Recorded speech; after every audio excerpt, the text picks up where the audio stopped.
Johannesburg has been given 2 weeks to finalise the verification of the housing lists.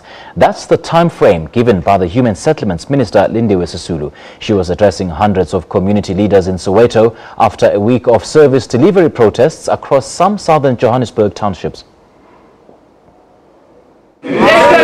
These community leaders had been waiting for over an hour to meet the minister, but nothing was happening. And that's when they lost their cool and threatened to leave. Despite the apologies, these residents weren't budging.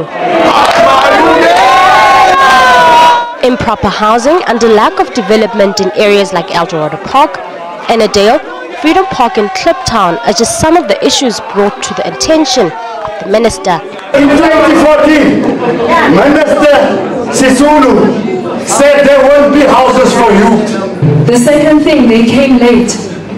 When we have been patiently waiting in this confined place here. And after a number of disruptions, the department was finally granted a chance to speak. There are problems that we're dealing with as a country that are really dire, that are life and death. We're not blind, we're not deaf to your problems. I came here together with the 3 spheres of government to indicate to you that we are concerned.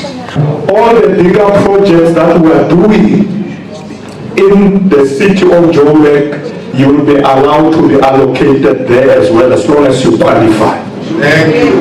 So that's why the SOTAP database is very important, so that there's no queue jumping.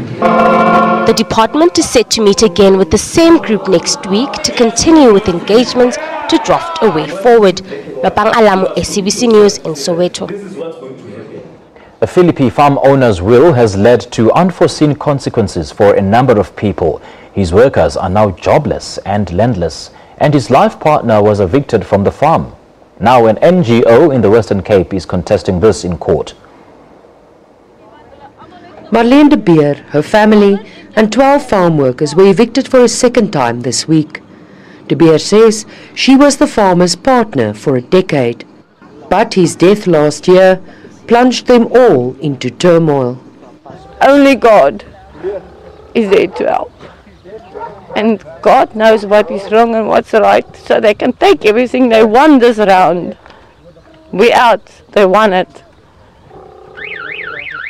But God is there, He's not sleeping. Jackson Phyllis is one of the workers affected. Most of the evictees live near the farm on land made available by a local businessman. I live on this farm.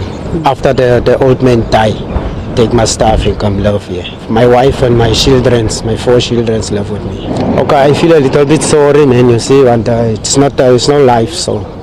The Cape Flats Poverty Project came on board to assist. And I spoke to the executive, and he has drafted this motion very cleverly, not mentioning farm workers, to High Court judgments. And I think that is why this eviction notice was granted. You know, and we are trying to overturn that eviction in favor of the farm workers.